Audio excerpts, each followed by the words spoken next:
십계명 설교를 마무리 짓고요. 이제 요한복음 다시 돌아왔습니다. 오늘은 요한복음 4장 전체를 다 하겠습니다. 한 장씩 전체를 다 하더라도 4장부터 21장까지이기 때문에 벌써 몇십 주가 지나가는 거죠. 올해 3월달이면은 이제 한 달 후면은 요한복음 시작한 지 딱 1년 되는 날입니다. 그래서 내년 3월까지 끝내려면 갈 길이 좀 멀어가지고 어떤 장들은 한 장 전체를 다, 그래서 오늘은 어쩔 수 없이 1시간 내에 못 끝내고 배가 고플지라도 뭐 1시간 반까지 갈지도 모릅니다. 예, 달려보자고요. 예.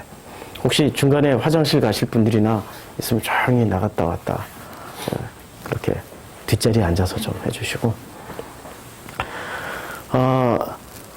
이제 그 3월 1일 날 우리 부산에서 집회를 합니다. 이제 자세한 광고가 나갈 건데요. 오직 그 말씀에 집중하다 보면은 하나님을 만나게 되고 성령님을 체험하게 되는 그런 역사가 있는 그런 부산 집회가 될 겁니다.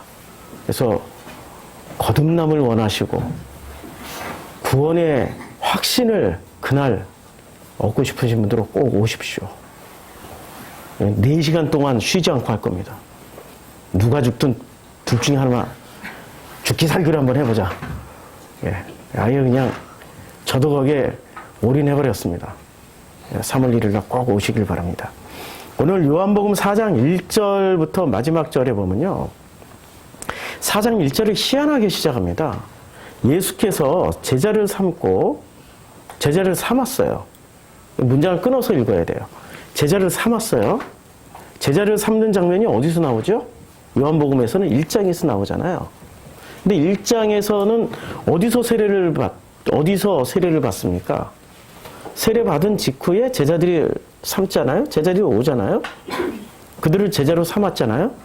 근데 1장에서 제자를 삼은 장면은 어디서 나오냐면 베다니에서 세례를 받는 장면이 나옵니다. 이 1장에 예수님이 세례를 받는데 그 세례 받는 장소가 베다니예요. 이 일은 요한이 세례를 베풀던 곳, 곧 요단강 건너편 베다니에서 일어난 일이다. 1장 28절에 베다니라는 지명이 나옵니다. 우리 중요하게 이것을 기억을 해야 돼요. 베다니는 어디에 있다고요? 제가 지도를 그릴게요. 요게 이스라엘이에요. 믿거나 말거나 요게 이스라엘입니다. 요게 지중해고요. 요게 이제 이스라엘 땅인데 요게 갈릴리 호수예요. 갈릴리 바다고요. 요걸 단순하게 그리면 쭉 요게 사해입니다. 그리고 요거는 무슨 강? 요단강. 그러면 베다니는 어디에 있는 걸까요? 요게 있을까요? 요게 있을까요? 요게 서쪽이에요. 그 다음에 요쪽이 동쪽입니다. 이쪽으로 가면은 한국이 나와요. 대한민국이. 그래서 요단 동편이에요. 요단 동편이 베다니가 요단 동편에 있을까요? 서쪽에 있을까요? 오늘 문장은 잘 읽어보면 요단강 건너편이니까 요단강 건너편 기준이 어디 있죠? 이 사람들이 말을 할 때 기준은 여기가 예루살렘이에요. 사해 위에 여기가 예루살렘, 사해 밑에 여기가 예루살렘이에요. 예루살렘이고 이 예루살렘을 기준으로 해서 건너편이니까 동편이 되는 거죠. 베다니는 동쪽에 있어요. 서쪽에 있지 않아요. 근데 요단강이 왜 중요하냐면 요단 동편과 서쪽이 굉장히 중요한 분기점이 됩니다. 이쪽에서 이렇게 지도를 확대해서 그릴게요. 확대해서 그리면 여기가 이렇게 두 군데 나뉩니다. 여기는 홍해예요. 이렇게 건너가요. 여기 시나이 반도입니다. 여기 시나이 반도, 여기 아라비아 반도 이렇게 되는데 이렇게 건너가는데 여기서 몇 년을 지냈어요? 이분들이 여기서 40년을 지냈죠. 40년을 지난 다음에 곧바로 이렇게 요단강 서쪽으로 들어가는 게 아니라 어떻게 들어가냐면 이렇게 뺑 돌아서 이렇게 건너갑니다. 그러니까 지금 40년을 광야 생활을 했던 사람들이 어디로 건너가는 거죠? 40년 광야 생활을 한 후에 동쪽에서 서쪽으로 건너가는 거예요. 근데 동쪽에서 서쪽으로 누가 건너가요? 건너간 사람들 이름을 한번 대보세요. 건너가신 분들. 예? 예수님 태어나기 훨씬 전이에요. 누가 건너가요? 여호수아와 갈렙과 그 다음에 2세대들. 광야 2세대들. 그러니까 이쪽으로 건너간 사람들은 여호수아와 갈렙과 그 다음에 광야 2세대가 건너가요. 그래서 광야 2세대. 광투가 건너갑니다. 광투. 고돌이 많이 치신 분들은 감이 오실 거예요. 광투가 넘어갑니다. 광 2개가 들어오면 끝장나는 거죠. 자, 광투가 건너가요. 그런데 건너가지 못한 사람들은 어떤 사람들이 못 건너갔죠? 광야 1세대. 그럼 광야 1세대는 왜 못 건너갔어요? 광원은 왜 못 건너갔죠? 여기가 바로 가데스 바네아입니다. 가데스 바네아가 있는 자리가 여기예요. 바로 가나안 땅을 코앞에다 두고 정탐꾼을 보냈어요. 여기가 가데스 바네아예요.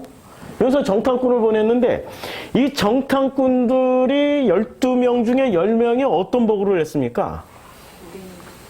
우린 메뚜기 하나님을 믿지 않았고 하나님을 의지하지 않았고 하나님을 신뢰하지 않았고 몽땅 다 합치면 하나님을 불신해버린 거예요.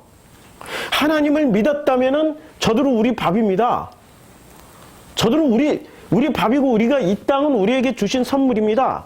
라고 들어갈 수 있어요. 그렇죠? 요 성경에서는 땅을 전부 뭐라고 읽으면 돼요? 네. 내 마음이 이렇게 괴로워 죽겠는데 누가 해결해 주냐고요. 네? 내 마음이 이렇게 괴로워 죽겠는데 나는 성경 말씀도 모르고 나는 성경 지식도 없고 성경을 읽어본 적도 없는데 내 마음 문제를 누가 해결해 주냐고 예배 시간에 나와 있긴 하는데 이 예배 시간에 내가 몸만 와 있지 내 마음은 아무 상관이 없는데 누가 해결해 주냐고요. 라고 누가 얘기했어요? 가데스 바냐에서? 10명이 얘기했어요. 우리가 그런 인간들이라니까요. 지금 이 자리에 나왔으면서도 가데스 바니의 사람들처럼 내 마음을 누가 알아줘! 하고 누가 알아줘요? 네, 요번에 경상도 갔다 왔으니까 내 마음 좀 알아둬. 안 웃으시네. 내가 발음이 이게 인토네이션이 안 되네. 오리지널 내 마음 좀 알아둬. 해도 아무도 못 알아둬. 이게 지금 땅을 마음으로 읽으면 어떤 상태가 되는 거예요? 가데스 바냐가 지금 나라는 상태를 얘기하고 있는 거예요. 그렇죠? 그런데 이 가데스 바냐의 이 광야 1세대들은 하나님이 뭐라고 말씀하셨어요? 너희가 나를 멸시하는도다. 하나님을 신뢰하지 않고 자기 이름으로 하려고 했더니 그것 자체가 하나님을 멸시하는 것이 되는 겁니다. 자기 힘으로 극복하려고 그러고 자기 힘으로 이겨내려고 그러고 자기 힘으로 만족을 얻으려고 하는 게 그게 하나님을 멸시하는 거예요. 하나님 앞에 무릎 꿇으라는 얘기예요. 무릎 꿇고 그저 부족합니다. 모자랍니다. 우리가 완벽한 상태로 하나님 앞에 서게 되면 얼마나 좋겠습니까? 그렇잖아요. 완벽한 상태로 하나님 앞에 서게 되는 것만큼 그렇게 영광스럽고 그렇게 행복한 일이 어디 있겠습니까? 근데 완벽한 상태로 서려고 하다 보니 결국 완벽하지 못한 내 모습을 더더욱 확인하게 되는 거 아닙니까? 여기 완벽한 사람이 있으면 손 한번 들어보세요. 나는 일단 미모가 완벽해. 나는 일단 몸매가 완벽해.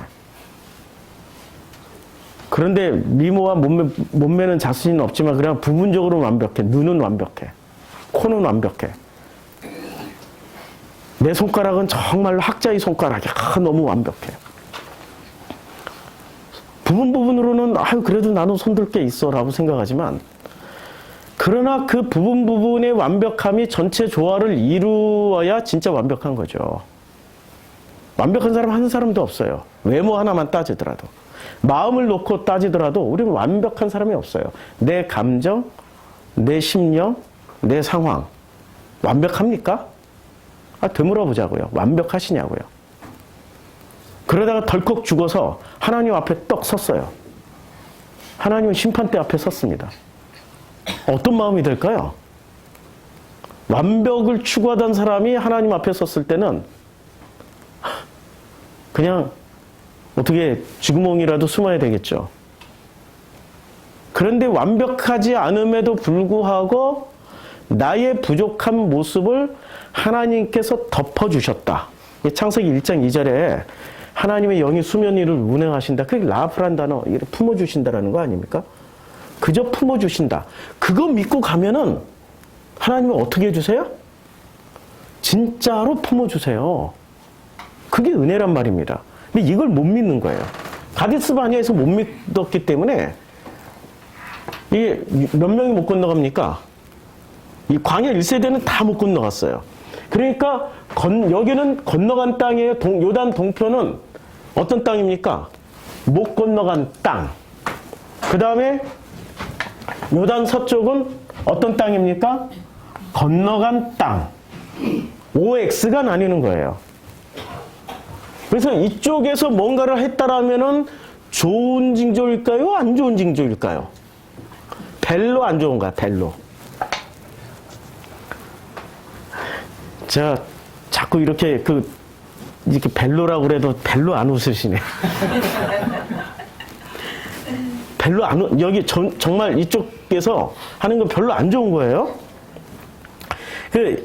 요단강 건너편 베다니에서 일어났어요. 그러면 세례 요한의 주요 사역지는 어디입니까? 동쪽이었어요? 서쪽이었어요?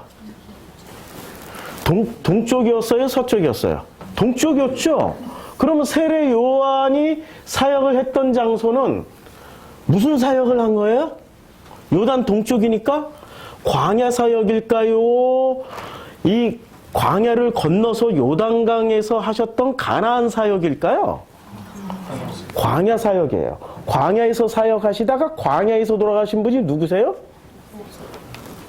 그분이 모세고 또 요한복음에서는 누구세요?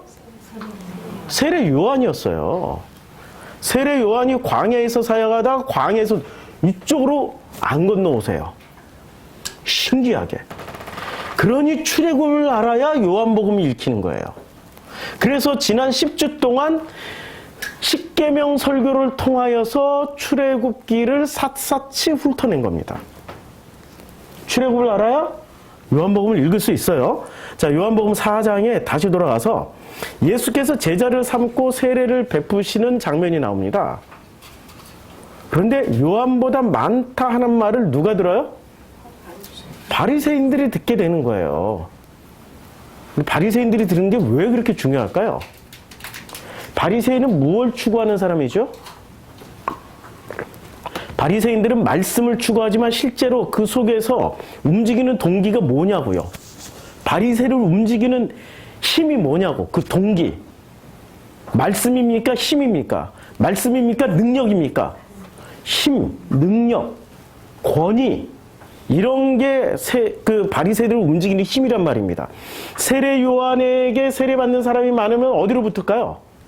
세례 요한. 예수한테 세례받는 사람들이 많으면 누구한테 붙을까요? 그게 바리새인의 속성이라니까요. 그래서 대형 교회를 다니면은 자기가 뭐 세지는 거, 좀 더 위대한 믿음을 가진 것 같아. 누구 속성? 바리새 속성이에요. 나를 그 대단한 교회 건물과 대단한 교회 조직과 대단한 커리어를 가진 당회장님과 동일시하고자 하는 바리새인들의 속성. 예수께서 친히 세례를 베푸신 것이 아니요 제자들이 베푸신 것이다. 그리고 유대를 떠나서 다시 갈릴리로 가실새, 갈릴리로 가시기 전에 무슨 일이 있었는지가 우리가 중요한 거예요. 어떤 일이 있었냐면 3장에 이런 일이 있었습니다. 3장에 보면 세례 장면이 나와요. 3장 21절에 보면 진리를 따른 자는 뭐로 와요? 빛으로 오죠. 그러니까 이 진리를 따른 자는 빛으로 오는데 이 빛은 어떤 빛일까요? 이 빛은 어떤 빛이죠? 창세기 1장의 빛이에요. 빛이 있으라는 그 빛이에요. 진리를 따르는 사람은 드디어 어떤 말씀을 듣는 거예요? 창세기 1장에 빛이 있으라. 빛이 있으라는 그 말씀을 듣는 거예요. 그럼 빛이 있으라는 그 말씀을 들은 사람은 그때부터 무엇이 시작돼요? 창조의 7일 과정이 시작되는 거예요. 빛이 있으라. 빛이 들어왔어요. 빛이 들어오니까 내 속에 무엇부터 보여요? 어둠부터 보이죠? 빛은 어둠을 쪼개고 들어와요. 어둠을 쪼개고 들어와서 뭘 보여줍니까? 내 안에 있는 아름다운 걸 보여줄까요? 내 안에 숨겨놨던 이 감추고 싶은 것들을 드러나게 해줄까요? 그것이 드러나는 자리가 직면하는 자리예요. 첫째 날부터 직면을 하게 돼 있어요.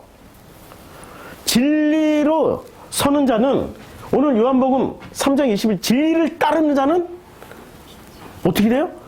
빛으로 나오게 되는 거예요. 빛으로 나오게 돼요. 그래서 그 빛 안에 있게 되는 사람들이 드디어 창세기 1장 3절이 시작되는 겁니다. 그래서 그 후에 이제 진리를 따르는 사람들이 이제 그 후에 예수께서 제자들과 유대 땅으로 가셨어요. 그리고 거기에 함께 유하시면서 세례를 베푸셔요. 근데 유대 땅으로 가셨으니까 예수님이 여기서 세례를 받으셨죠. 세례 요한에게 베다니에서 세례를 받으셨죠. 그 다음에 어디 가서 사역을 시작하셨어요? 이렇게 건너가셨어요. 광야에서 세례를 받으시고 어디로 가셨어요? 요단 서편 가나안 땅으로 갔어요. 이건 무엇을 의미할까요? 이 땅이라는 의미, 이게 우리의 마음으로 들어오신 거예요. 예수를 영접하면, 그래서 3장 16절에 이런 말씀이 있는 겁니다. 3장 15절부터 이는 그를 믿는 자마다 뭐를 얻게 돼요?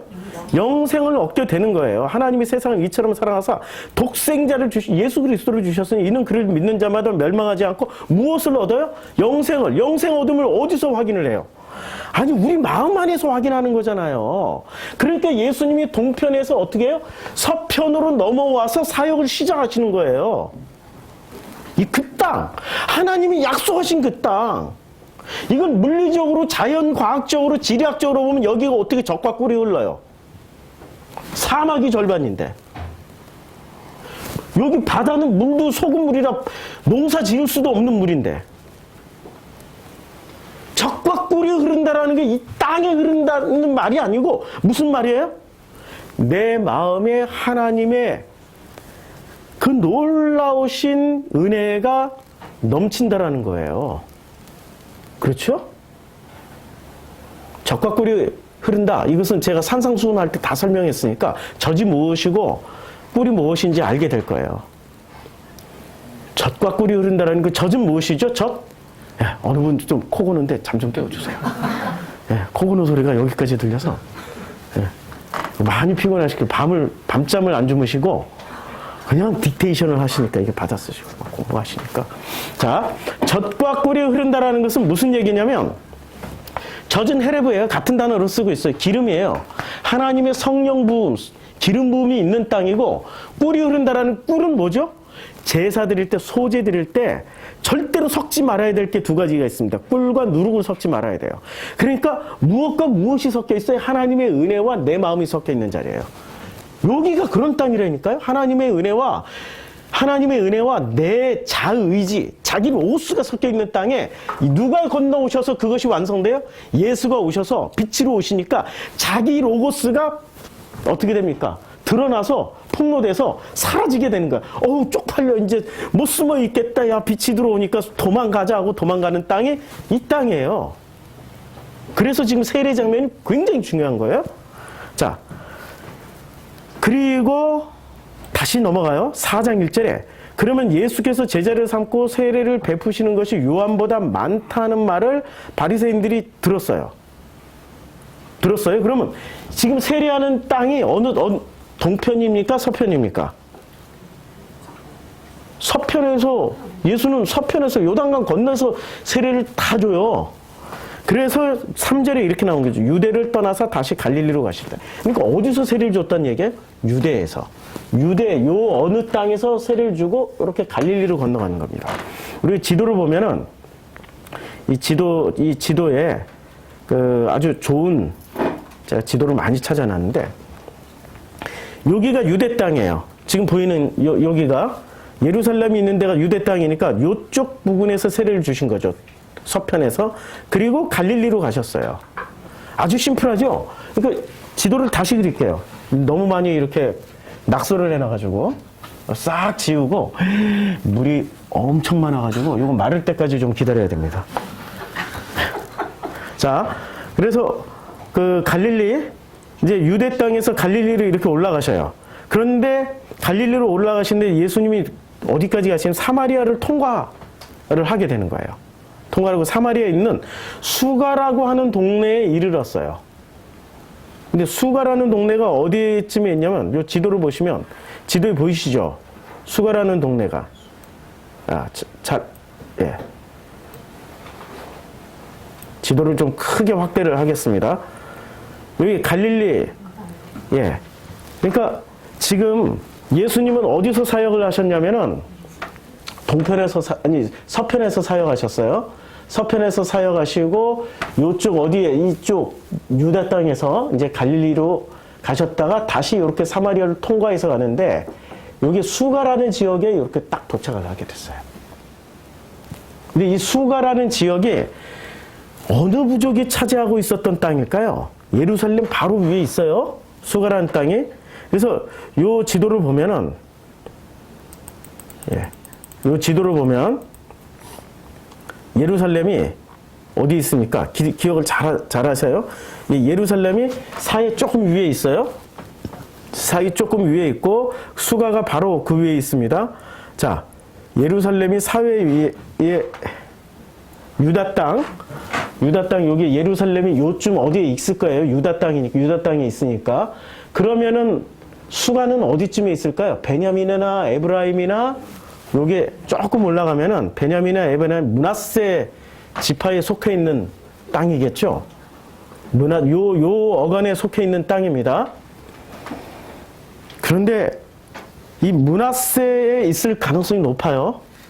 지금 지도를 보면은 므낫세는 잘 보시면 희한한 족속입니다. 므낫세가 어떻게 나뉘어져 있습니까? 므낫세는 동서로 나뉘어져 있어요.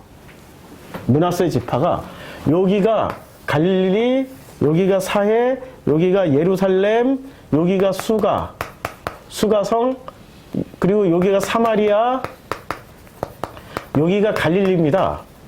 그러면 이 사마리아 지역은 주로 그 므낫세, 이사갈, 스불론, 아셀, 납달리, 단 전부 다 이 10지파가 여기에 다 속해 있는 땅이잖아요. 사마리아는. 베냐민, 단, 에브라임 하나, 둘, 셋, 넷 다 세어보세요. 10지파 되나. 다 되죠. 갓지파가 여기 있고. 그런데 요 땅이 동서로 나뉘어 있어요. 지금 이게 굉장히 중요한 어떤 암시를 하고 있다는 말입니다. 요 지역에 지파가 반지파는 여기 남아있고 반지파는 여기 남아있는 거예요. 그러면 이 땅으로 이렇게 다 들어와야 누구를 만나요? 예수를 만나죠? 근데 여기서 반은 만나고 반은 누구를 만나고 있어요? 예, 반은 지금 요한의 수준을 만나고 있어요. 세례 요한의 수준을 만나고 있어요. 완전히 건너와야 어떻게 되는 거죠? 완전히 만나는 거예요. 그러다 보니까 어떠한 대화를 나누게 되냐면, 자, 사마리아의 수가라고 하는 동네에 이르시니 야곱이 그 아들 요셉에게 준 땅이 가깝고 또 야곱의 우물이 거기에 있어요. 그렇죠. 이게 야곱의 우물이 있는 거예요. 아주 놀라운 일이 벌어지고 있습니다. 그러니까 야곱에게 준 땅이 있는데 지금 기원을 어디서 찾은 거예요? 창세기, 출애굽기, 레위기, 민수기, 신명기 중에 야곱이 요셉에게 준 땅이라고 하면은 어디에 해당되는 거죠? 창세기에 해당되는 거죠. 기원을 어디다 출애굽에서 찾은 게 아니라 창세기로 거슬러 올라갔어요. 왜 창세기로 거슬러 올라갔을까요? 성경을 읽을 땐 자꾸 질문을 던져야 돼요. 왜 창세기로 거슬러 올라갔을까요? 지금 이렇게 얘기하는 게 제가 지식을 전하는 게 아닙니다. 이렇게 말씀을 듣다가 내 마음에 어느 것 하나가 탁 와서 부닥치면 그거 하나 가지고 한 주간 살아가는 거예요. 자, 왜 창세기에서 지금 이 수가라는 요 땅의 근원을 왜 창세기에서 찾을까요? 네? 므낫세의 반지파의 땅을 인정한다는 말인가요? 인정하지 않는다는 말인가요? 인정하지 않는다는 말이에요. 신기하죠? 인정하지 않는다. 내 마음에 반만 넘어오는 거는 인정하지 않겠다라는 거예요. 그래서 거기에 믿지 않는 사람들이 바글바글 모여 사는 동네가 돼버린 거예요. 불신하고 의심하고 긴가민가. 우리 교회도 그렇잖아요. 우리 교회 나오신다고 다 신앙 좋은 거 아니에요. 저부터 신앙이 안 좋아요. 저부터 하루에도 12번 완벽한 사람이 아니기 때문에 빈틈과 허점을 계속 보여주고 있단 말이에요. 그런데 그러한 저를 누가 덮으세요? 하나님의 은혜로 창세기 1장 2절 저를 덮으시기 때문에 저는 당당한 거예요. 말씀을 전할 수 있는 거고요. 사람들이 나를 뭐라고 하든 하나님이 나를 덮으시니까 그 은혜로 전하는 거예요. 제가 사람 보고 전하겠습니까? 하나님 은혜로 그냥 전하는 거죠. 은혜로 그렇게 살아가게 되는 거죠. 저는 온전히 넘어온 사람이니까 이쪽으로. 다들 넘어오셔야 돼요. 반은 여기 남아있고 반은 여기에 걸쳐 있으면 안 된다라는 거예요. 그래서 예수님이 하고 많은 땅 중에 사마리아의 수가 성으로 들어가 버린 거예요. 수가 성으로. 그래서 주님께서 이제 물을 마시러 갔어요. 제자들이 이제 물을 마시러 갔는데 사마리아 여자가 말을 하는 거죠.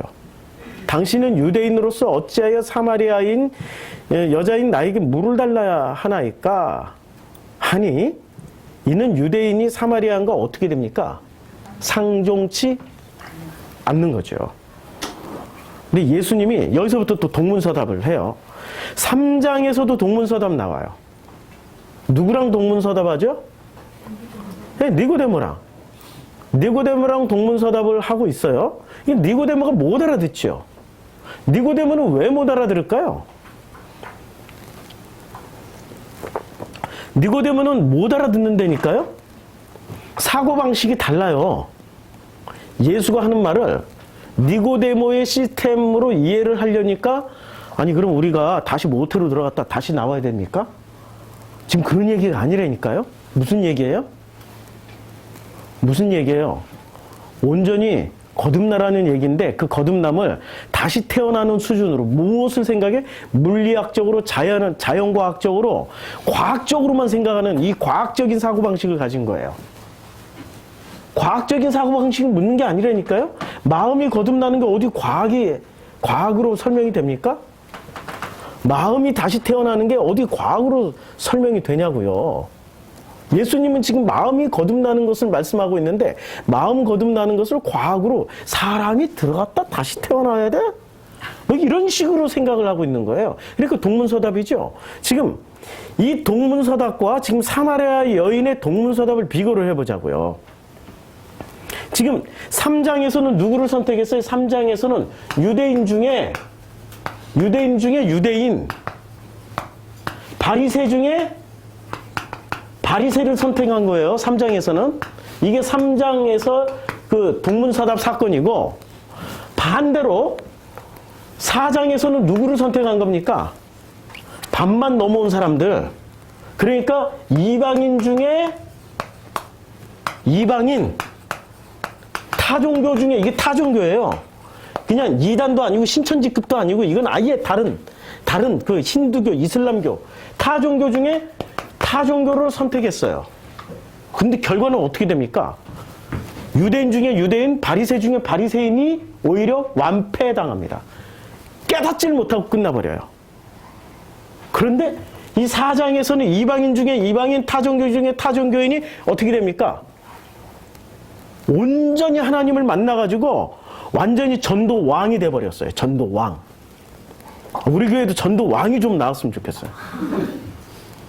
제발 좀. 아니 그냥 오시는 분들 잘 좀 우리 성도님들이 따뜻하게 정말로 전심으로 진심으로 이렇게 품어주시고 사랑해 주시면 돼요. 전도는 유튜브가 다 해주고 있습니다. 지금 유튜브가 우리 성도님들이. 그러나 또 이렇게 현실 세계에서 전도 많이 하신 분 계세요. 보이지 않게. 이렇게. 그 덕분에 우리 프로시코마이가 지금 이나마 이 정도로 이렇게 유지가 되고 있습니다. 참 감사드려요.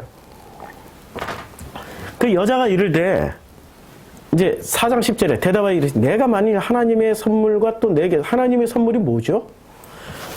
지금 주님이 여기서 이렇게 건너와서 제일 먼저 만난 사람이 누구예요? 네, 사마리아 여인이에요. 여기서 세례 베풀고 제일 먼저 수가성 여인을 만났는데 뭘 주려고 만난 거예요? 그렇죠. 하나님의 선물을 주려고 왔어요. 선물을. 그럼 선물을 딱 받아 챙기는 사람이 땡이죠. 최고죠. 지금 이 시간 선물을 드리려고 하는 거예요. 2000년 전에 있었던 이 일이 그대로 여기서 이루어지려고 하는 거예요. 선물을 주려고 하는 거예요. 선물을 받으셔야 돼요. 그런데 그 선물을 초딩이 수준으로 생각하면 안 돼. 그 선물을 와 내가 좋아하는 무슨 블록이다. 와 내가 좋아하는 뭐 학용품이다. 게임기다. 내가 좋아하는 전자제품이다. 이런 걸로 생각하면 안 돼요. 이 선물은 어디로 받는 선물이에요? 마음으로 받는 선물이에요. 그래서 물 얘기가 나오는 겁니다. 물 좀 달라. 물 좀 달라는 말이 뭐죠? 광야에서는 물이 전부 무엇으로 쓰여졌습니까? 광야에서. 출애굽기 15장에 가면은 이 물 사건이 나옵니다. 자, 출애굽기 15장에 가면은 그 백성이 마라에 이르렀더니 15장 23절 그건 물이 써서 마시지 못했어요. 쓰다는 말이 독극물이라는 얘기입니다. 마시면 죽어요. 그 물 마시면 죽어요. 그럼 이 물 마시면 죽는 물이에요? 그럼 살리는 물로 바꿔야 된단 말이에요. 그래서 백성이 모세에게 원망해 우리가 무엇을 마실까? 그러니까 이 사람들이 독극물을 마시고 있었던 사람들이었어요? 아니면 맑은 물만 마시고 있었던 사람들이었어요? 어떻게 알았죠? 미츠라임에서 이집트에서 독극물을 먹고 살았어요. 무슨 물이요? 아니 첫 번째 기적이 뭐였어요? 딱 치니까 어떻게 됐어요? 물이 변하여 피가 돼버렸어요.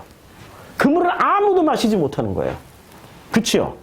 거기에 살았던 생물들, 물고기들도 다 떼죽음 당하는 거예요. 그러니까 살리는 물을 먹은 게 아니라 이 사람들이 죽이는 물을 먹고 살았다라는 것을 주님이 첫 번째 기적에 확 드러내버리신 거예요. 맞죠? 그러니까 그들이 그 마시고 있었던 게 살리는 물이 아니라 죽이는 물을 먹고 살았던 사람들이 건너온 거예요. 지금 홍해를 건너서 광야로 나왔더니 평상시 같았으면 미츠라임 이집트 사고방식 같았으면 그 물을 어떻게 했겠어요? 훌러덩 마셨겠죠. 아무 문제 없이. 그런데 그들이 건너옴으로 인해서 뭐가 띄어진 거예요? 눈이 떠지니까 이 물이 독극물이다라는 걸 알게 된 거예요. 프로시쿠마에 건너온 사람들은 최소한 이 물이 이게 신천지 물이구나. 이게 죽이는 물이구나. 이 물 마시면은 그냥 영원히 가는 물이구나. 를 알게 되는 거죠. 건너가셔야 되는 거죠. 이게 지금 그 사건이에요. 이게 속뜻은 모세가 여호와께 부르짖었더니 어떻게 됩니까? 그에게 한 나무를 가리키면서 그냥 한 나무에 무슨 나무 종류가 안 나와요. 성경에서 나무 종류가 안 나온다는 것은 나무의 대표라는 뜻이잖아요. 그 나무의 대표는 뭐죠? 이 사건, 이 일이 있은 후 4,000년 후에 그 대표 나무가 하나 딱 등장해. 무슨 나무요? 십자가 나무. 십자가 나무로 만들었잖아요. 십자가 나무를 가리키니 그가 물에 던지니까 물이 어떻게 돼요? 죽이는 물이 살리는 물이 됐어요. 예수가 그래서 동편에서 서쪽으로 들어오니까 이 서쪽에 있는 물들은 전부 무슨 물이 돼요? 근데 동쪽에 있는 물은? 쓴물이야. 서쪽으로 와서 물을 먹이니까 아주 지방 갔다 왔다고 계속 사투리만 나오네. 물을 먹이니까 이게 살리는 물이 되는 거예요. 살리는 물의 기준은 누구예요? 예수란 말이에요. 그래서 예수의 동성과 지금 세례 요한의 동서는 이렇게 비교해서 보여주고 있는 게 요한복음 4장입니다. 다시 요한복음 4장으로 건너와가지고 예수가 무슨 선물을 주러 온 거예요, 지금? 살리는 물을 주러 오신 거예요. 이 여자에게. 그런데 이 여자는 반지파이기 때문에 마음 반쪽은 여기가 있고 마음 반쪽은 여기 가 있어요. 그래도 반쪽이라도 와 있으니까 예수가 찾아간 거죠. 반쪽마저도 없으면 찾아갈까요? 예수가 바쁘신 분이라 안 찾아가요. 공생에 3년 반 살리시면서 짧은 시간에 다 해결하고 가셔야 되니까 그냥 집중적으로 종교의 대표 바리새 유대교만 집중적으로 하셨어요. 그러다 이 바리새 유대교가 안 되니까 므낫세 반지파도 찾아가시고 이방 종교도 찾아가시고 이런 장면이 나오는 거예요. 근데 이 여자는 출애굽의 기원에서 이 우물을 마시고 있었습니까? 아니면은 창세기의 기원에서 마시고 있었습니까? 창세기 기원.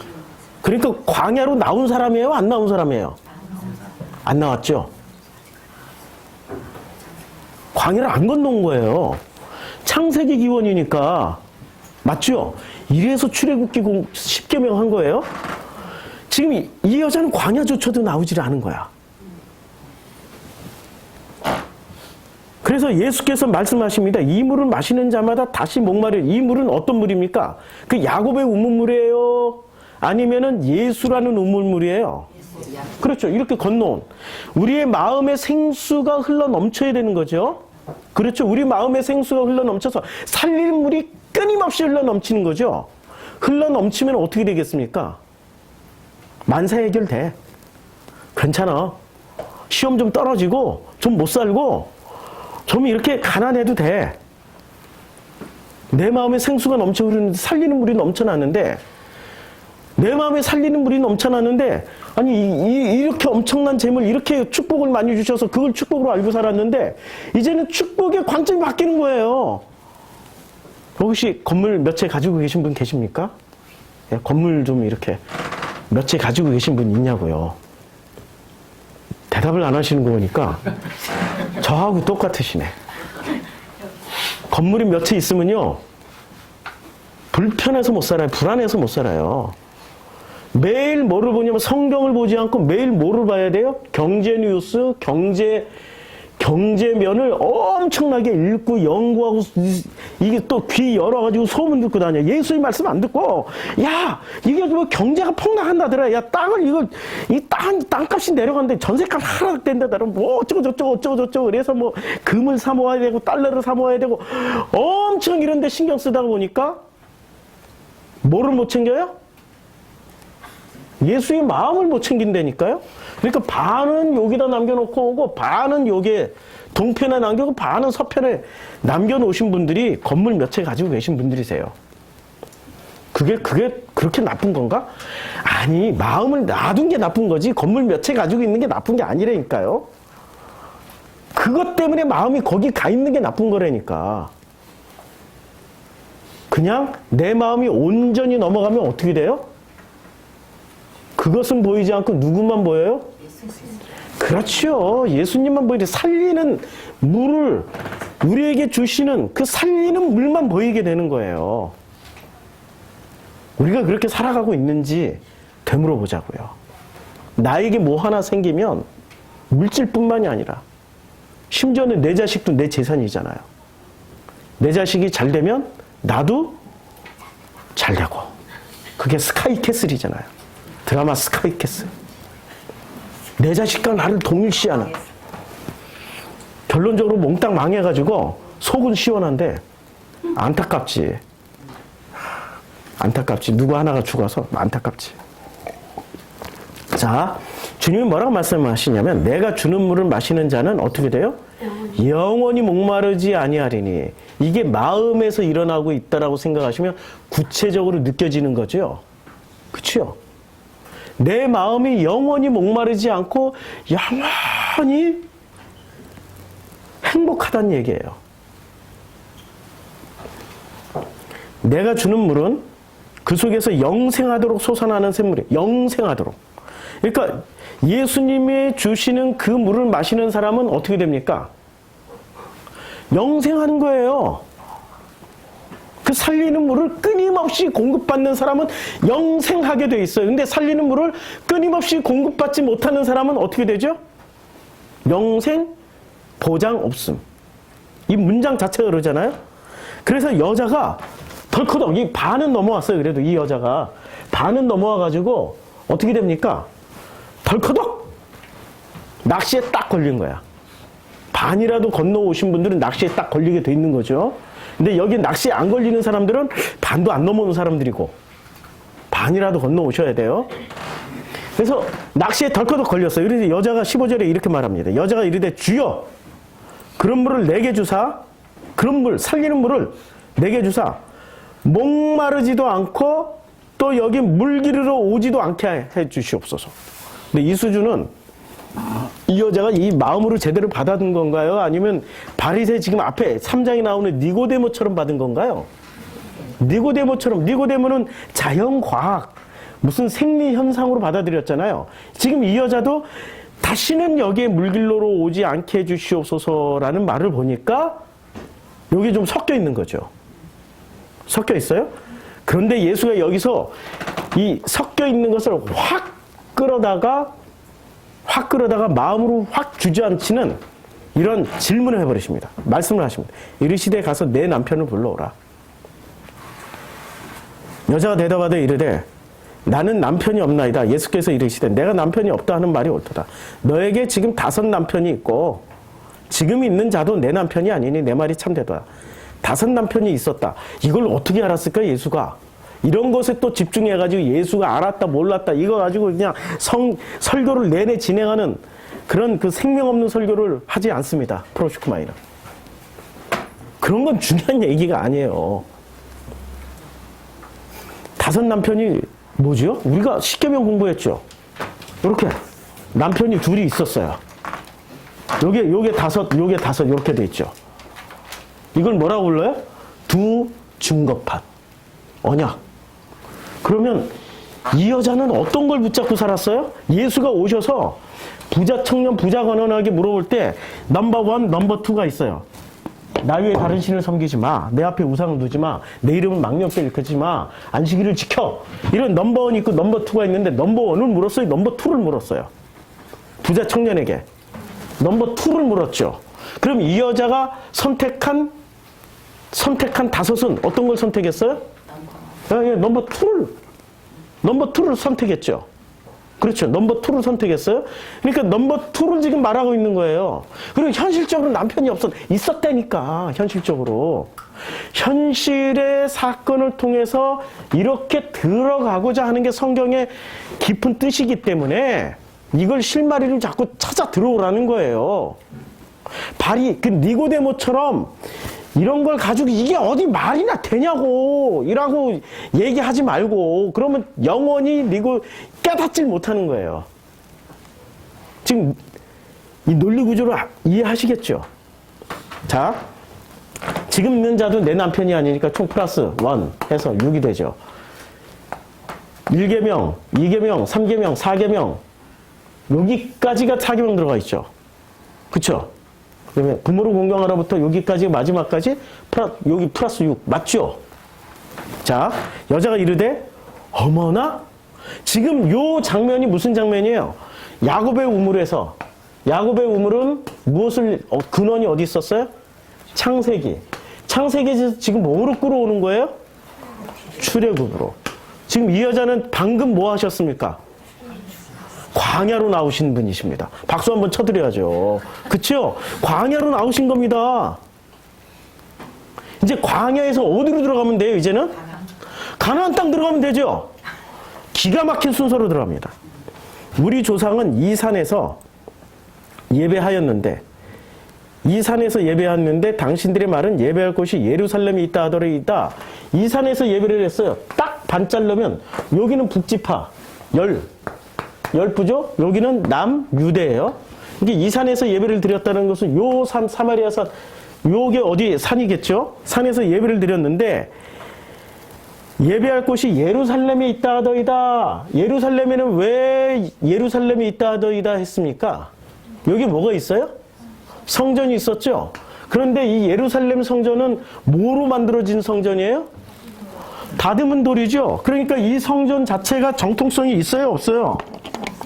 지금 이 남쪽에 이 성전 자체가 다듬은 돌로 만들어졌기 때문에 정통성이 없지요. 그런데 이 여자는 지금 광야로 나오는 순간 정통성을 어디서 찾아요? 여기서 찾죠. 예루살렘 성전. 아직 광야에 있다는 증거죠. 광야. 그렇죠? 자, 광야에 있어요. 그래서 예수께서 이르시되 여자여 내 말을 믿으라. 이 산에서도 말고 예루살렘에서도 말고 지금 주님이 뭐라고 말씀하십니까? 이 산도 아니고 예루살렘도 아니야. 그러니까 정통성을 예수는 인정을 안 하시는 거죠. 왜? 다듬은 돌로 만들어진 성전이니까. 다듬지 않은 돌로 만들어져야 되는 거죠. 저는 우리 프로시쿠마이 교회가 다듬지 않은 분들로 가득가득 차서 참 좋아요. 다듬지 않았다라는 건 부족하다는 얘기예요. 뭐가 모자라다. 일을 시켰는데 잘 못해. 모자라. 빈틈이 많아. 그런데 그 빈틈을 누가 메꿔요? 예, 아버지가 메꿔주시는 거예요. 성령께서 메꿔주시는 거예요. 성령께서 메꿔주셔가지고 완벽하게 해주나요? 말이 어렵죠? 성령께서 메꿔지면 완벽하게 되는 건가요? 온전하게 되는 건가요? 온전하게 된다는 말은 여전히 실수도 할 수 있고 여전히 부족할 수도 있다는 얘기예요. 그러면 그 공동체는 부족한 사람을 보고 어떤 생각을 하게 돼요? 판단 정죄죠. 저것도 할 줄 몰라? 저렇게 저것도 할 줄 몰라? 내가 하면 더 잘하겠다. 이런 사람들은 어떤 성전? 다듬은 돌, 완벽주의 성경, 완벽주의 성전. 빈틈없이 메꿔진 성전을 추구하는 사람들이에요. 부족해도 괜찮아. 모질라도 괜찮아. 그 사람을 볼 때마다 우리는 어떤 마음을 가져야 돼요? 선악으로 판단하는 게 아니라 그 부족하고 모질하고 뭐 좀 틀리고 반음이 빠지고 더하고 제가 찬양할 때 그러거든요. 한 분만 웃으시네요. 제가 찬양할 때 꼭 이 같은 음을 내들은 낮은 도하고 높은 도가 있는데 이 중간에 꽉 찬 도를 내는 게 아니라 이상하게 도음이 빠져. 도 하면은 뭐가 많이 빠져. 그래가지고 이렇게 집에서 찬양을 하면은 꼭 교정이 들어와가지고 못 하겠어요. 너무 많은 교정이 들어와서 이건 타고 태어난 건지 어쩐지 모르겠는데 우리의 부족함은 누구나 다 있단 말이에요. 그 부족함을 어떻게 하겠다고요? 그 부족함을 보면은 교정해 주는 게 아니라 어떻게 해줘야 돼요?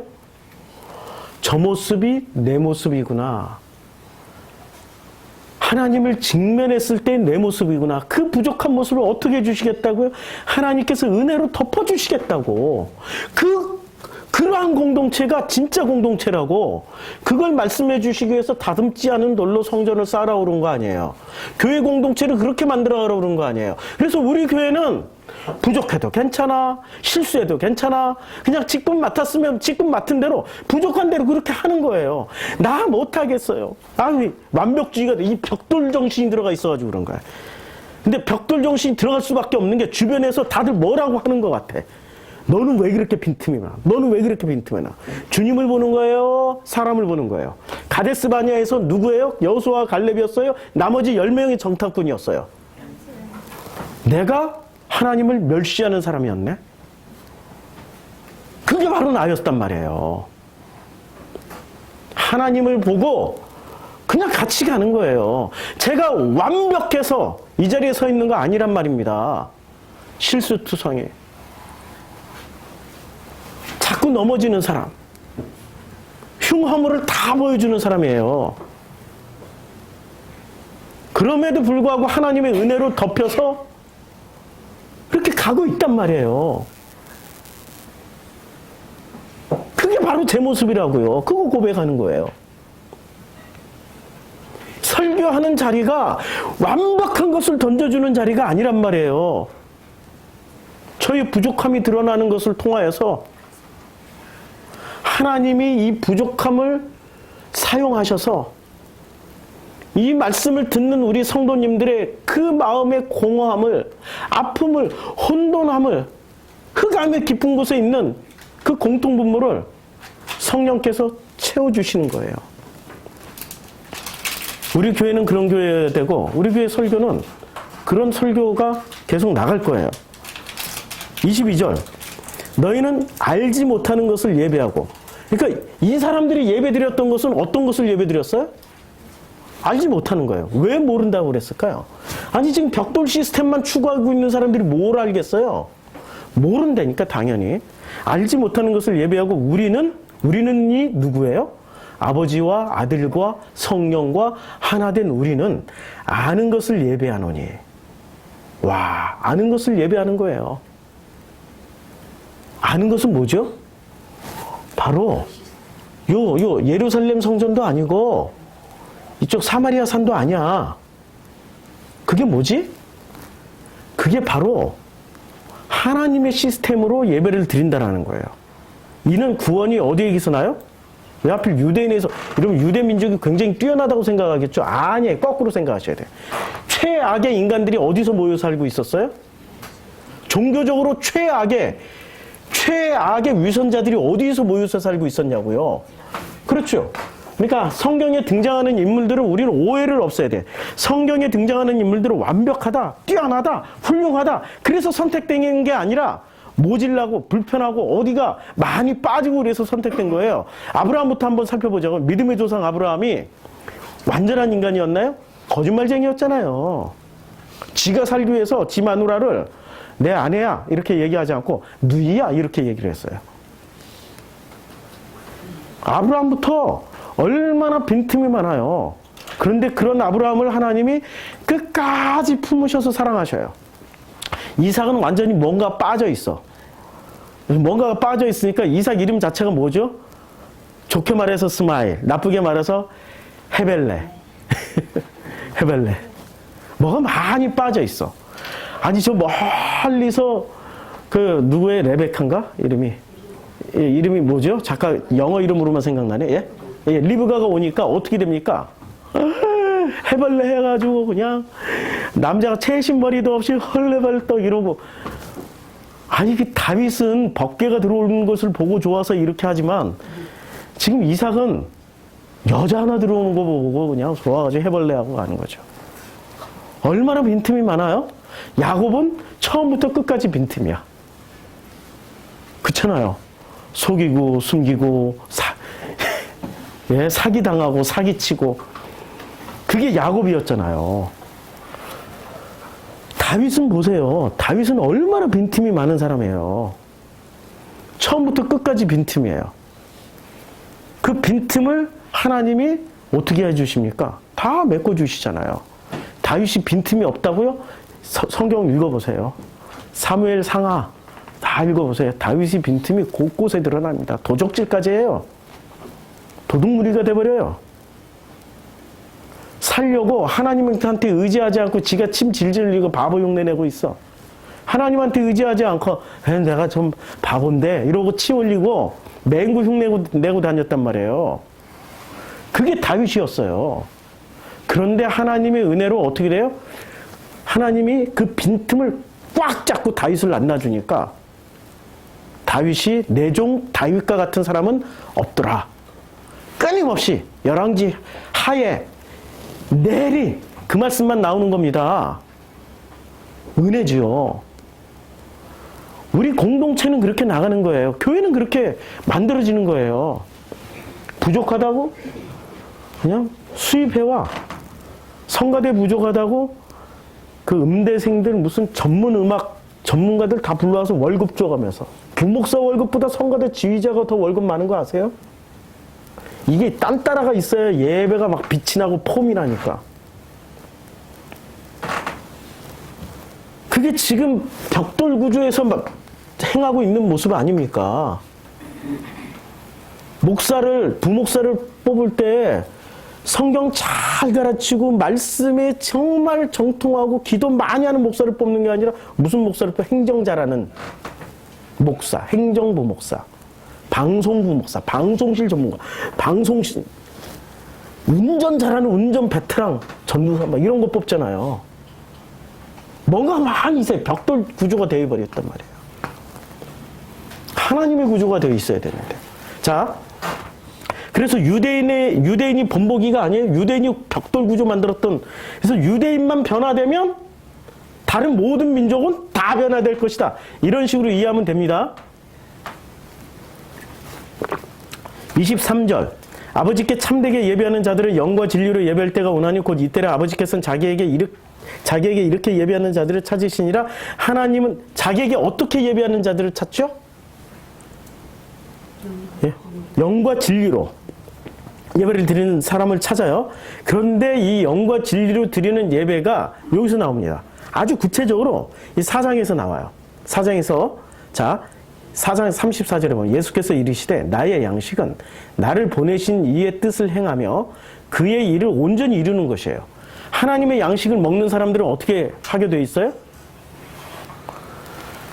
하나님은 예수를 보내신 아버지의 뜻을 행하며 그의 일을 온전히 이루는 사람들을 뭐라고 그래 얘기를 해요? 이게 영과 진리로 예배 드리는 사람이에요. 이게 온전한 예배를 드리는 사람들의 모습입니다.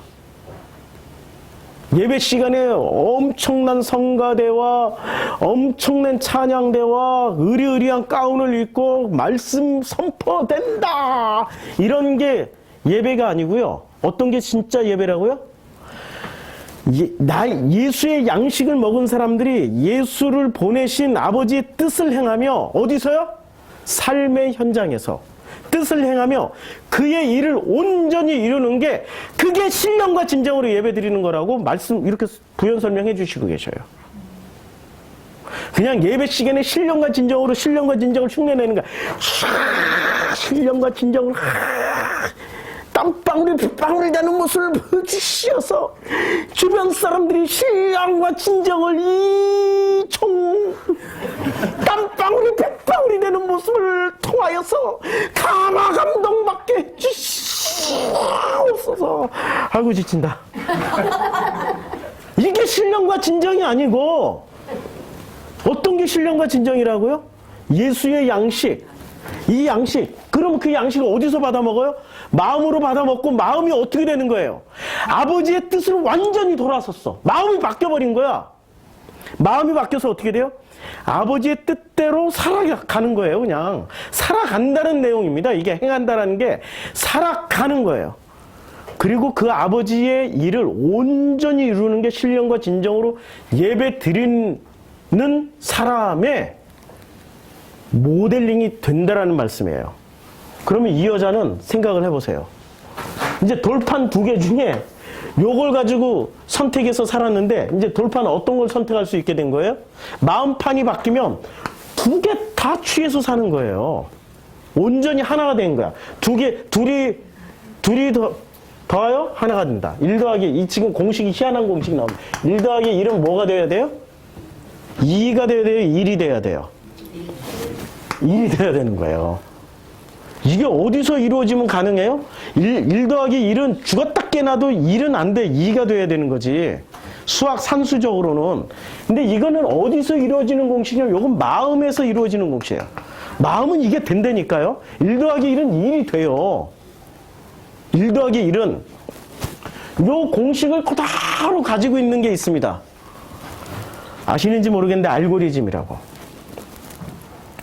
요 알고리즘은 있잖아요. 내가 누군지를 가장 잘 설명해주는 이 시스템이 알고리즘이에요.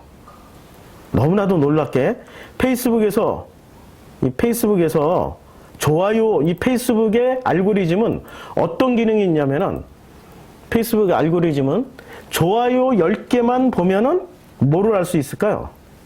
좋아요 10개만 누르면은 분석하면은 10개만 있으면 보이시죠? 좋아요 10개만 있으면 뭐가 되냐면은 잘 보이시나요?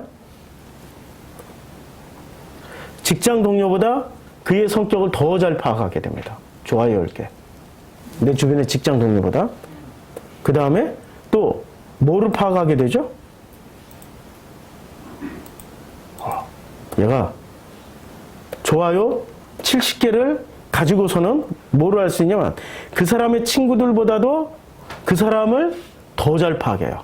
내가 그 친구 다 알아 하는 것보다 좋아요 70개만 있으면은 제 주변의 친구들보다 그 사람을 더 잘 파악할 수 있게 되는 거예요. 그리고 좋아요 150개만 있으면은 누구보다 더 잘 알아요? 내 마누라나 내 남편보다 더 잘 알아요. 그리고 좋아요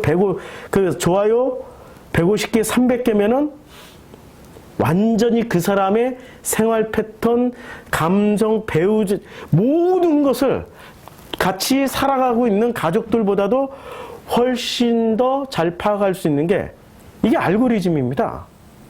근데 이 알고리즘은 나보다도 나를 더 잘 알아. 내가 무엇을 먹을지, 무엇을 마실지, 무엇을 해야 행복할지, 어떤 운동을 해야 행복할지를 나보다도 나를 더 잘하는 게 알고리즘이에요.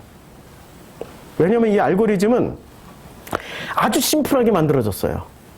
알고리즘은 컴퓨터는 뭐로 움직이죠? 0과 1로만 움직여요. 그러니까 1 더하기 1이니까 1 더하기 1은 2, 0 이렇게 되는 거죠. 근데 0과 1로 이렇게 이루어져 있어요. 그러니까 여기는 철저하게 계산이 뭐로 끝나냐면 철저하게 계산이 연산 법칙으로 이루어져요. 근데 사람은 뭐로 움직여져요? 마음이 뭐를 가지고 있습니까? 마음의 법칙은 감정, 변덕 이런 걸로 이루어져요. 변덕, 감정 이런 걸로 이루어지는데 그런데 그래서 인간은 정확한 판단을 내리질 못하는 거예요. 이걸 한 단어로 표현하면은 실수하는 존재예요. 근데 기계는 매번 실수해요. 인간은 매번 컴퓨터처럼 완벽하지 않기 때문에 인간은 컴퓨터처럼 완벽하지 않기 때문에 그냥 매번 실수를 해요. 그런데 알고리즘은 어떻게 됩니까? 까먹을 일이 없어.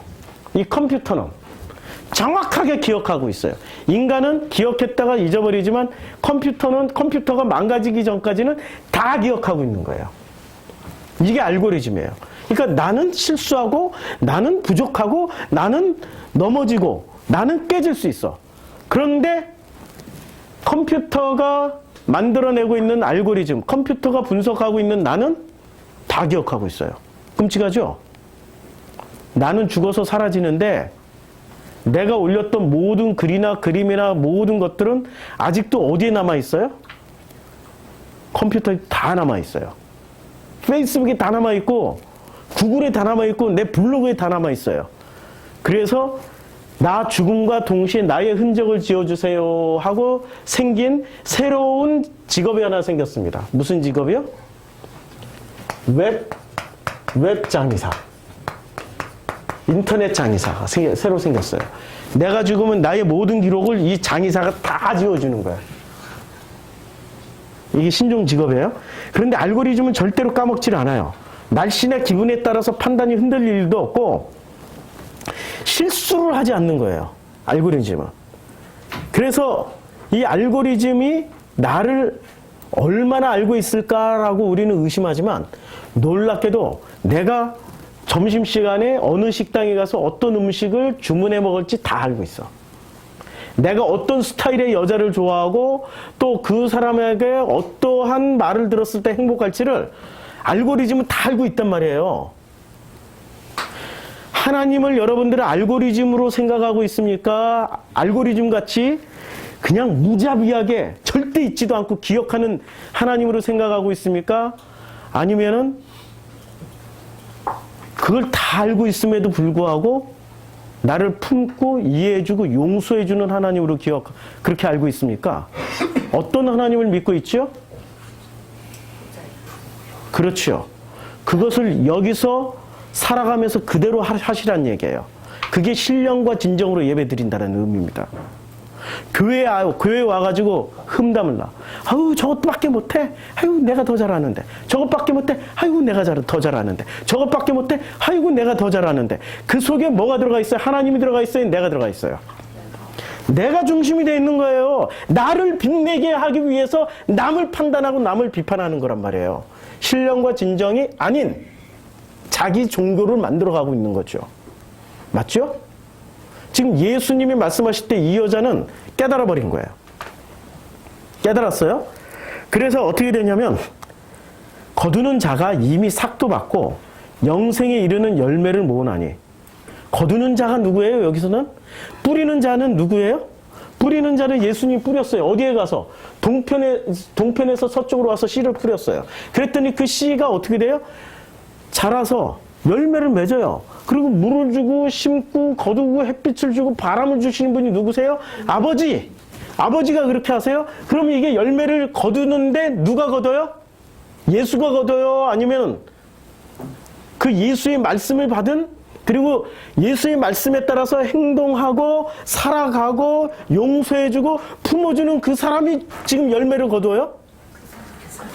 오늘부터 딱 한 달 동안 신령과 진정으로 삶의 자리에서 예배를 드려보세요. 우리 교회 배가 부흥할 겁니다. 안 믿어져요? 믿어지죠? 신령과 진정으로 예배를 안 드리셨다라고 저부터 고백을 해요. 나는 기껏 데려오는 게 우리 최영이만 데려오니까. 우리는 확장성이 있잖아요. 우리 지금 안 오시는 분들. 남편, 자녀들, 내 이웃들 신령과 진정으로 한번 예배를 드려보라고요. 그러면 거두는 자가 이미 뭐를 받아요? 이미 너무나도 놀랍게 삭슬 받아요. 값을 받는다니까요. 그 값이 돈으로 받는 거예요? 내 마음으로 받는 거예요? 지금 여기 처음부터 끝까지 마음 얘기란 말이에요. 그리고 무엇을 받아요? 영생에 이르는 열매를 모으게 되는 거예요. 이게 영생으로 가는 지름길이란 말이에요. 하시라고요. 이는 뿌리는 자와 거두는 자가 함께 즐거워하는 거예요. 뿌리는 예수님도 즐거워하고 거두는 우리도 함께 즐거워하고 함께 행복하는 자리가 되는 거죠. 그런즉 누가 심어요? 한 사람이 심고 예수가 심었고 다른 사람이 거둔다 하는 말이 옳도다. 이 말이 이루어지는 거죠. 내가 너희로 노력하지 아니한 것을 거두러 보내었노니 노력하지 않은 게 뭐죠? 아니 예수가 뿌렸으면 아버지가 물 주고 햇빛 주고 바람 불고 해서 자라게 하시잖아요. 우리가 노력한 게 있어요, 없어요? 그런데 왜 거두지도 않아? 왜 하지도 않아? 하면 되는 거죠? 근데 다른 사람들은 노력하였고 너희는 그들이 노력한 것에 그냥 참여해요. 다른 사람들이 누구예요? 예수. 그래서 여자의 말이 내가 행한 모든 것을 그가 내게 말하였다 증언하므로 이제 이 얘기를 누가 가서 전하는 겁니까? 이 여자가. 그럼 이 여자는 예수님을 만나자마자 삶이 뭐로 바뀌었어요? 신령과 진정으로 예배드리는 자로 바뀌어버린 거예요. 한순간에 바뀌었어요. 근데 니고데모는 한 방에 안 바뀌어. 시간이 좀 많이 걸려. 머릿속에 든 게 너무 많아. 머릿속에 든 게 다 없어져야 그 마음이 깨어나니까. 그래서 사마리아인들이 예수께 와서 자기들과 함께 유하시기를 청하니 거기서 이제 유하시니 예수의 말씀으로 말미암아 믿는 자가 더욱더 많아져요. 그런데 그 여자에게 말을 해요. 사마리아 사람들. 이제 우리가 믿는 것은 너 말로 인함이 아니야. 너 말로 인함이 아니고 이는 우리가 친히 듣고 친히 예수에게 듣고 그가 참으로 세상에 누구요? 구주신 줄을 알게 됩니다. 친히 듣고 친히 깨달아 버린 거예요. 그래서 이틀이 지나면 예수께서 거기를 떠나 갈릴리로 가셨어요. 갈릴리로 가시는데 여기에 또 희한한 사건이 하나 끼어듭니다. 친히 증언하시기를 선지자가 고향에서는 높임을 받지 못한다 하시고 갈릴리에 이르러요. 선지자가 고향에서 높임을 받지 않는다. 이 사건은 어디서 나오냐면 마가복음 6장쯤에서 나옵니다. 6장에서 보면 예수가 거기를 떠나 고향으로 가시니 제자들도 따르니라. 그리고 여기서 무슨 말씀을 하시냐면은 6장 4절 예수께서 그들에게 이르시되 선지자가 자기 고향과 자기 친척과 및 자기 집 외에서는 존경을 받지 못함이 없느니라 하시면서 아무 권능을 행할 수가 없어서 다만 소수의 병자에 안수하고 고치실 뿐이었어요. 어디서? 고향에서 존경을 받지 못하니까. 그럼 5장에 무슨 사건이 있었길래 이게 6장이 나오냐면은 5장에 보면은 12회로 혈루증으로 앓고 12회 혈루증으로 앓고 그 다음에 그 회당장 야이로의 집에 들어가서 죽은 소녀를 살려내는 야이로야 일어나라 소녀야 뭐 달리다 꿈 해가지고 소녀가 일어나서 걸으니 나이가 12살이라 나이가 12살이야. 왜 하필 12살일까요? 12지파가 다 죽어 있잖아 지금. 예수님은 누구 살리러 오셨어요? 12지파 살리러 온 거예요. 달리다 꿈에서 일어났어요. 소녀는 결혼해야 되잖아요. 아직도 결혼을 못한 그 딸들이란 말이에요. 누구랑 결혼시키려고요? 왜? 그 말씀하고. 말씀을 받으면 어떻게 돼요? 삶이 변해요. 마음이 바뀌니까 삶이 변해요. 생각만 바뀌면 지난주 설교가 그거였죠. 생각만 바뀌면 행동을 바꾸는데 엄청 어려워요. 마인드 컨트롤 수도 없이 해야 돼. 근데 마음판이 확 바뀌어버리면 그래 원래 내가 그랬던 것처럼 그렇게 살아간다니까. 무슨 결심하고 이런 게 필요 없어. 마음판이 확 바뀌면 그 행동이 원래 내 행동인 것처럼 그렇게 살게 돼 있단 말이에요.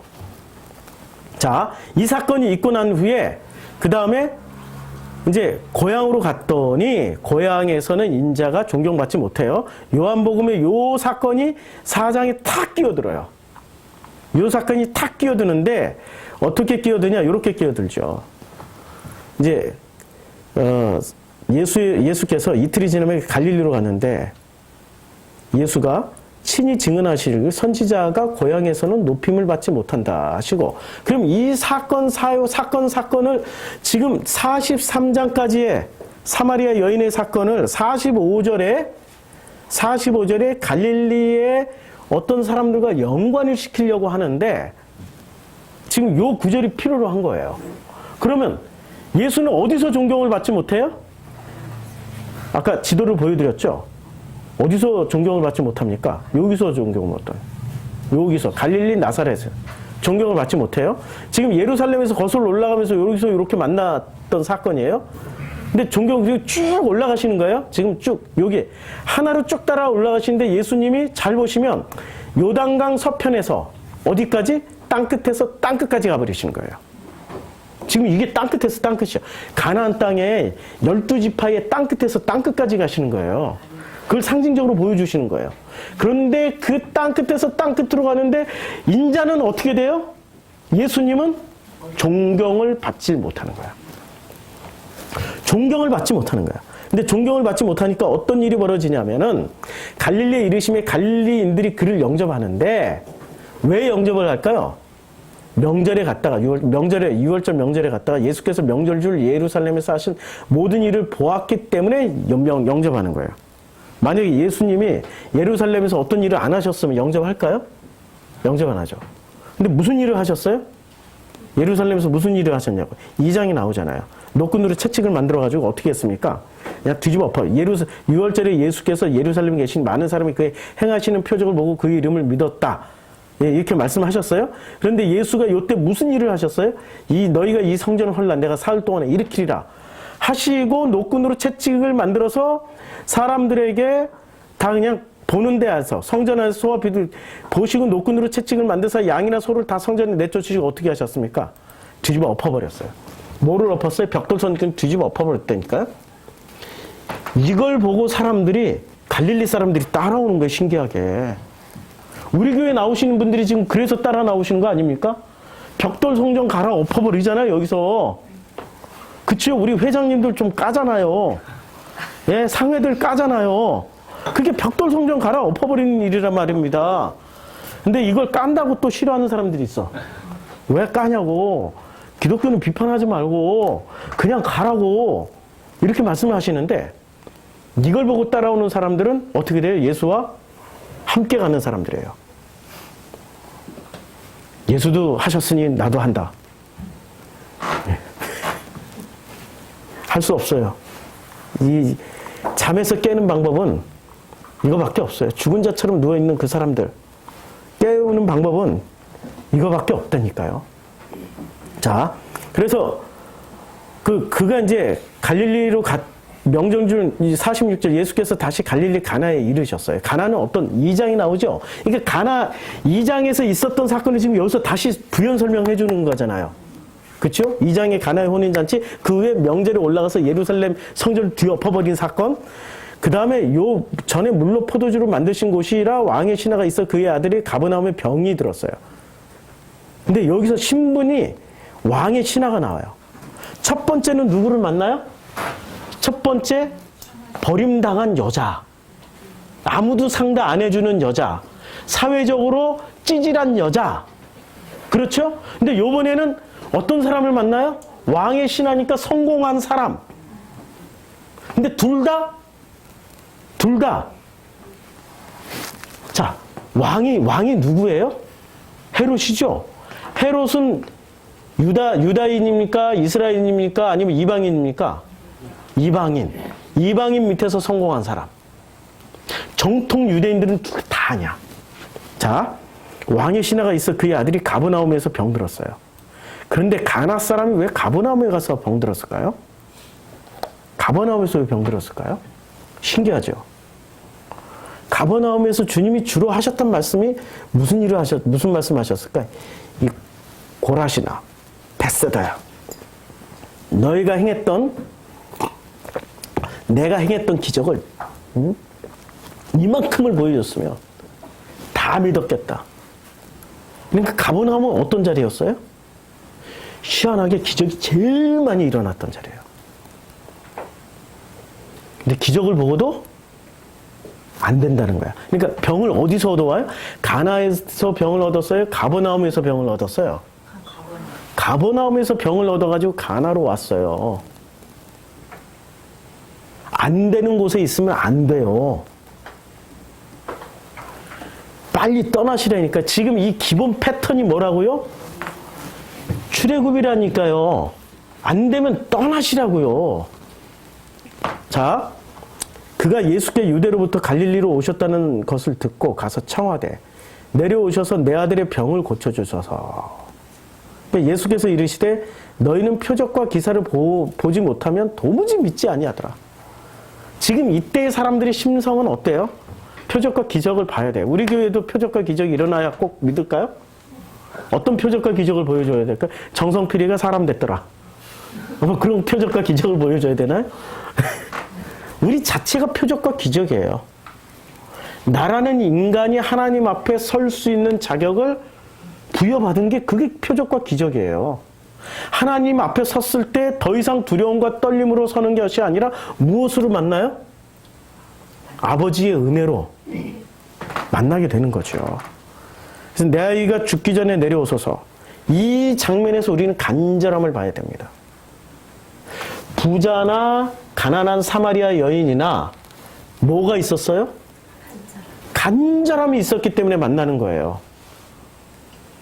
여자는 진짜로 물에 대한 간절함이, 생수에 대한 간절함, 살리는 물에 대한 간절함이 있었고, 이 왕의 신하는 아들을 살리려고 하는 간절함이 있었어요. 아들을 살리려고 하는. 근데 예수께서 가라, 내 아들이 살아있다. 가라, 내 아들이 살아있다. 이 말씀을 듣길 바라십니다. 정말로 제가 바라고 원하는 건 내 아들이 살아있다. 오늘 여기서 이 말씀을 듣고 집에 갈 때 내 아들이 살아있는 것을 보시기 바랍니다. 살아있는 것을 체험하시길 바랍니다. 그걸 체험하는 신앙이 살아있는 신앙이잖아요. 그런데 갔는데 아직도 안 살아있는데요? 네? 목사님 말씀이 뭐 거시기 한데요? 그러면 신령과 진정으로 삶을 살으세요. 살아납니다. 내려가는 길에 그 종들이 오다가 만나서 아이가 살아있다 하거나 그 낫기 시작한 때를 물으니 어제 7시에 열기가 떨어졌나이다. 드디어 이제 그렇죠. 그의 아버지가 예수께서 내 아들이 살아있다 하신 말씀하신 그때인 줄 알고 자기와 그 온 집안이 다 믿어요. 우리는 이렇게 하나님의 말씀을 만나면서 그렇게 은혜를 입으면서 그 자기와 온 집안이 다 안 믿잖아요. 신령과 진정으로 예배를 안 드리는 거죠. 지금 신령과 진정으로 예배 드리는 장면을 이렇게 2개로 보여주십니다. 이제 마무리를 짓는데요.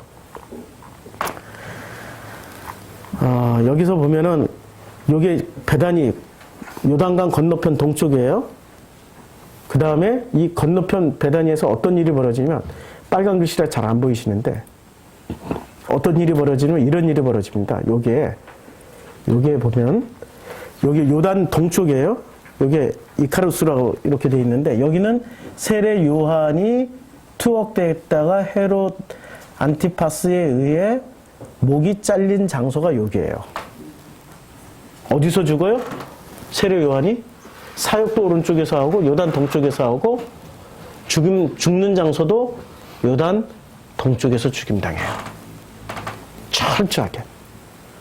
성경 이런 거 보면은 우리가 참 놀랍고 섬뜩하지 않아요? 이렇게 정확하게 성경은 정확하게 말씀하고 계십니다. 동편에서 사시겠습니까? 서편으로 넘어오시겠습니까? 요단강 건너와야 되죠. 요단강 건너오면 누구를 만나요? 예수를 만나요. 그 예수를 만나면 뭐가 바뀌어요? 나의 삶이, 나의 행동이, 내가 살아가는 것이 변하게 돼 있어요. 생각이 변하는 게 아니라 마음이 바뀌어서 본래 내가 그랬던 사람처럼 살아가게 돼요. 그러다 보면 저절로 뿌려놓은 씨를, 하나님이 뿌려놓은 씨를 누가 추수해요? 우리가 추수해요. 이게 지금 요한복음 4장 전체가 우리에게 해 주시는 말씀입니다. 이렇게 많은 것을 준비를 했는데 오늘도 여기서 끝내야 될 것 같습니다. 수요일 날 오세요. 수요일 날 오면 또 나머지 공부 오늘 못한 얘기 여기서 하고 오늘부터는 2시에 전체 나눔을 하지 않고 여기서 그냥 예배 드리겠습니다. 2부 설교를 하겠습니다. 좋지요? 그러니까 빨리 밥 먹고 2부에 이렇게 설교할 수 있도록 하겠습니다. 자, 지금 이제 우리가 기도하고 찬양 드린 후에 봉헌기도 및 축도로 예배 마치겠습니다. 기도하겠습니다. 아버지 하나님, 우리 요단 동편에 머무른 사람들이었습니다. 광야에서 머무르고 했고 가데스 바네에서 그 사람들처럼 아버지를 멸시하고 아버지를 신뢰하지 않았습니다. 이제 아버지의 은혜로 우리를 요단 서편, 요단강 건너가게 해주시고 그 건너간 자리에서 예수를 만날 수 있게 축복하여 주시옵소서. 예수를 만나서 이제는 우리의 삶이 바뀌고 내 생각이, 내 마음이 완전히 바뀌어서 이제는 아버지와 더불어 아버지와 함께 살아가는 예수처럼 살기를 원하나이다. 예수님의 이름으로 기도드렸습니다. 아멘.